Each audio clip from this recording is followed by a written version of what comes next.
नमस्कार. महाराष्ट्र शासनाने नुकताच एक मोठा निर्णय घेतलाय आणि याचा परिणाम थेट राज्यातल्या शेकडो शाळांवर होणार आहे. तर आज आपण याच निर्णयाबद्दल सविस्तर बोलणार आहोत. चला समजून घेऊया नेमकं काय घडलंय. 433. हो, हा आकडा आहे त्या प्राथमिक शाळांचा ज्यांना आता सरकारी अनुदानासाठी कायमस्वरूपी अपात्र ठरवण्यात आलंय. पण हा निर्णय इतका अचानक का घेतला गेला असेल आणि सगळ्यात महत्त्वाचं म्हणजे याचा नेमका अर्थ काय होतो?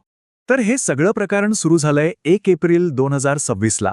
या दिवशी महाराष्ट्र शासनाने एक अंतिम फायनल GR काढला आणि याच एका निर्णयामुळे कित्येक शाळांचं अस्तित्वच धोक्यात आलंय. आता अनुदानासाठी कायमस्वरूपी अपात्र या शब्दाचा नेमका अर्थ काय? सोप्या भाषेत सांगायचं तर या शाळांना आता सरकारकडून कोणत्याही प्रकारची आर्थिक मदत मिळणार नाही. त्यांचे सगळे मार्ग बंद झालेत आणि साहजिकच हे त्यांच्यासाठी एक खूप मोठं आव्हान आहे. बरं, आता असं वाटू शकतं की हा निर्णय एकदम अचानक घेतलाय, पण तसं नाहीये. याच्या मागे एक मोठी पार्श्वभूमी आहे. जवळजवळ एका दशकापूर्वीची गोष्ट आहे ही. हे बघा, ही प्रक्रिया 2011 मध्ये सुरू झाली, जेव्हा सरकारने अनुदान देण्यासाठी काही नियम आणि निकष ठरवले. पुढे 2016 मध्ये सर्वोच्च न्यायालयानेही सरकारच्या या निर्णयाला योग्य ठरवलं.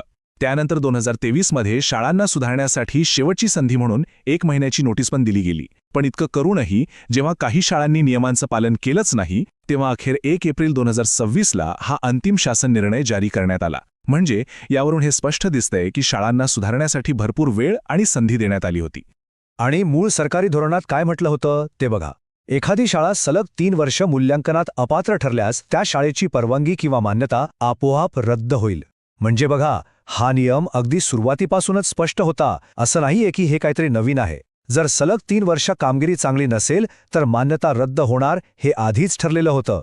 पण इतका स्पष्ट नियम असूनही सरकारने लगेच कडक भूमिका घेतली नाही. उलट शाळांना सुधारण्यासाठी वारंवार संधी दिली. पण दुर्दैवाने अनेक शाळांनी या संधीचा फायदा घेतला नाही. त्या आवश्यक असलेली गुणवत्ता सुधारू शकल्या नाहीत आणि म्हणूनच आज ही वेळ आली आहे. तर आता आपण पुन्हा वर्तमानात येऊया आणि पाहूया की त्या 1 एप्रिलच्या शासन निर्णयात नेमकं काय म्हटलं आहे, काय आहेत त्याचे तपशील. तर या निर्णयामुळे तब्बल 433 प्राथमिक शाळा आणि 33 शाळांच्या तुकड्या प्रभावित झाल्या आहेत. हे आकडे पाहिले की लक्षात येतं की हा निर्णय किती मोठा आहे आणि त्याची व्याप्ती किती आहे. आणि इथे आपण पाहू शकतोय तोच अधिकृत शासन निर्णय. याच्या परिशिष्ट अ मध्ये त्या सगळ्याच्या सगळ्या 433 शाळांची नावं आणि पत्ते व्यवस्थित दिलेले आहेत. म्हणजे ही कारवाई हवेत केलेली नाहीये, तर अगदी ठोस आणि प्रत्येक शाळेला लक्ष्य करून केलेली आहे.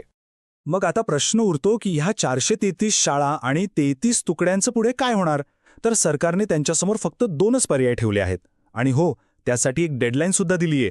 पहिला पर्याय आहे स्वयं अर्थसहाय्यत म्हणजेच सेल्फ फायनान्स्ड होण्यासाठी अर्ज करायचा.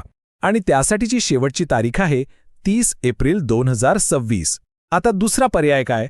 तर दुसरा पर्याय नाहीये, कारण जर या तारखेपर्यंत अर्ज नाही केला तर शाळेची मान्यता सरळ आपोआप रद्द होणार.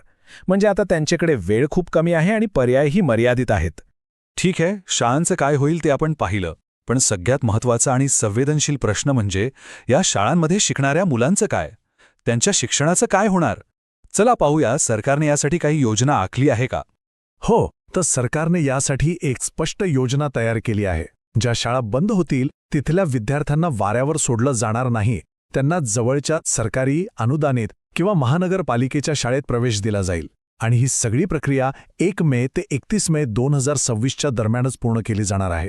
यामागचा उद्देश हाच आहे की मुलांच्या शिक्षणात कोणताही अडथळा येऊ नये आणि त्यांचं शैक्षणिक वर्ष वाया जाऊ नये.